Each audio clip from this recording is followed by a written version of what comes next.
Okay, so I finally got to see Suicide Squad. Now, of course, I didn't see it in 3D because it didn't seem like the sort of film you'd actually want to see in 3D. So, the plot is actually quite simple. You have Amanda Waller, played by Viola Davis. Brilliant job. If there's one character they've done a pretty good job knocking out repeatedly, it's Amanda Waller.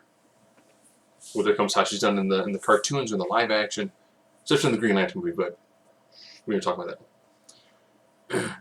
So, shortly after the death of Superman, so this is right after Superman versus Batman, they're like, well, we need a team. What if the next guy is not on our side? We need a team. I think I got a team of people we can pick. They're bad guys. Horrible dregs of humanity. And most characters get at least a snippet of a background. If you're Harley Quinn or Deadshot, you get a pretty significant amount of time for your origin stories, which was good. Everyone else got just enough, except for Slipknot. He didn't get a lot of a backstory. Captain Boomerang, not a lot of backstory. Diablo, backstory at the proper time.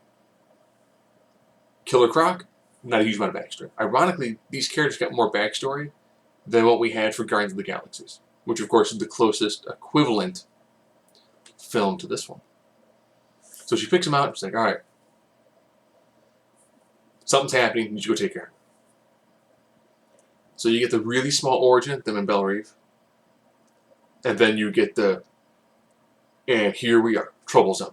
We gotta deal with stuff. Okay. They do face the random horde of disposable enemies, which I think every film at this point in time is going to have some sort of bipedal, not quite human thing to mow through. Okay. So beyond that, we also have Katana and Rick Flag. Good job on Rick Flag. He felt like they kind of went, go watch American Sniper? Yeah, and that's you. Okay. Pretty much. And Katana, they do a nice job of telling you why she talks to her sword. And I was like, for an ensemble cast, it's just the right amount. Just the right amount. A lot of people said the ending is very much like Ghostbusters. Once group of people are pulled together to take on an enemy trying to destroy the world through some sort of MacGuffin who has an army of disposable creatures. They don't get along at first, then they get along, and they're successful. That's Ghostbusters, that's the Avengers, that's Avengers 2.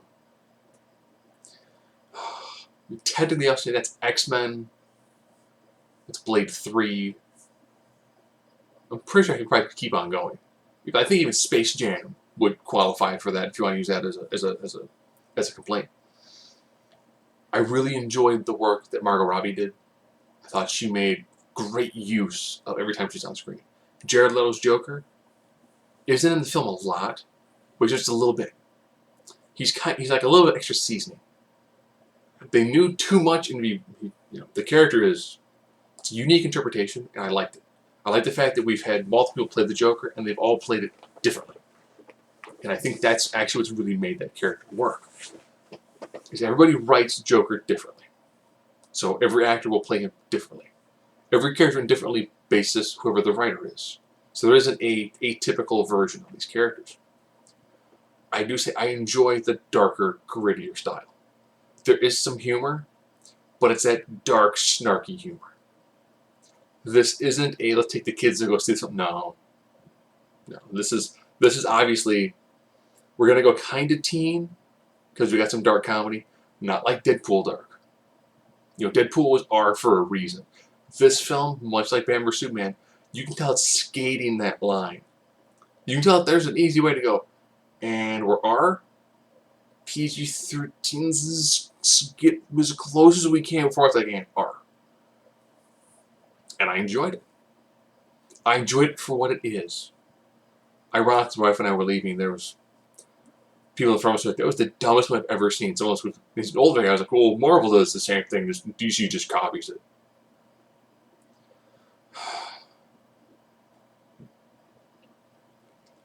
And ironically, if you're a huge fan of the Marvel films, these films are like, oh, I like the more lighthearted, bright-colored kind of, random pop culture, little pseudo-forced jokes thrown in there where everyone is Spider-Man. They've got quick, snappy one-liners. Where this one, no, it's easier to sell to the American population an action comedy film than it is a dark action comedy film. And this is a darker film. The DC films are dark. DC might as well stand for dark comics, because their films are going to be dark. It's a little bit of Ben Affleck, worked well. The after credit scene, even though people complained about it, if you see the Justice League trailer, you already know what the middle credit scene is. If you haven't seen the Justice League trailer, this is the lead-in before it.